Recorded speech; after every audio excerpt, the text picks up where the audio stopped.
Hey guys, and welcome to the Fish Room. I'm Rachel O'Leary, and it is Sunday, so I am doing a lot of maintenance. I've been traveling a lot on the weekends lately, as my kids both play winter sports, which means I get a little bit behind sometimes down here. Now, generally speaking, I do a lot of water changes. Each aquarium down here gets at least one water change a week, though in the heavier stock tanks, I try and do more than that. So when I say I'm getting behind, it doesn't mean that tanks are being neglected at all. It just means a whole lot more work on fewer days each week. I actually have a tank filling that I need to keep an eye on. I've already flooded the fish room twice today. I wanted to talk to you guys today. Let me get this tank.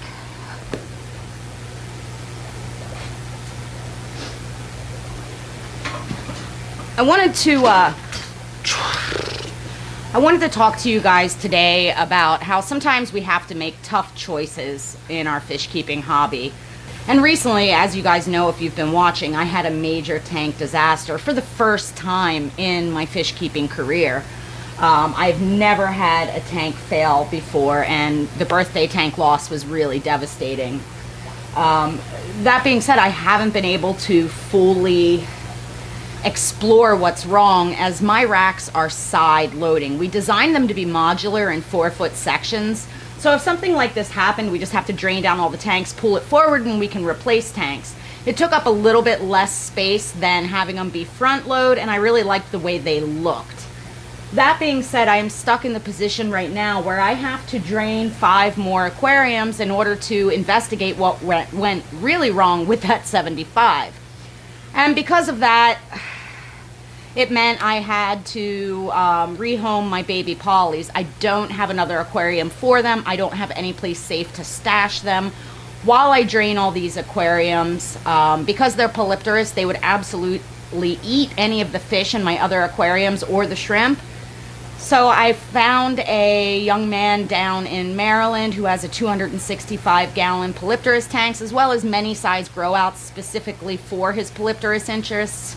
And I gave him all of my baby Endleys but one. Totally free. I just wanted them to go to a home that was responsible and that understood how long lived and how big those fish could potentially get. Now, I did keep one, and it's for sentimental reasons. It reminds me of my favorite big female poly, the blonde one in my big boys tank. And I'm hoping that by only having one, it's going to put on size way quicker than they were.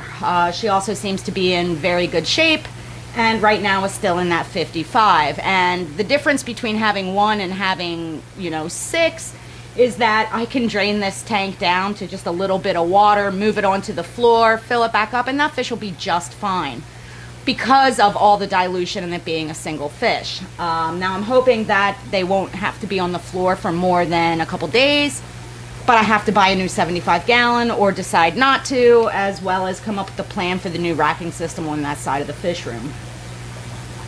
Now, I was pretty bummed to let those Endleys go. As you guys know, if you've been around for a while, they're my absolute favorite fish, but I felt like it was in the best interests of the fish to find them a home rather than keep them in conditions that wouldn't necessarily be ideal for an unknown amount of time. I also have to break down 3 shrimp tanks and a white cloud tank, but that's easy because all of those guys can go into any size aquarium. They don't need a big space. So hopefully here in the next week or so, I'm going to get that accomplished and figure out what actually went wrong with that 75-gallon. But, we're going to get this rack system drained down, pull the aquarium out, and take a look and find out what happened. So I thought today we'd just enjoy some upbeat footage instead of the downer of having to rehome my baby pollies. Let's get started.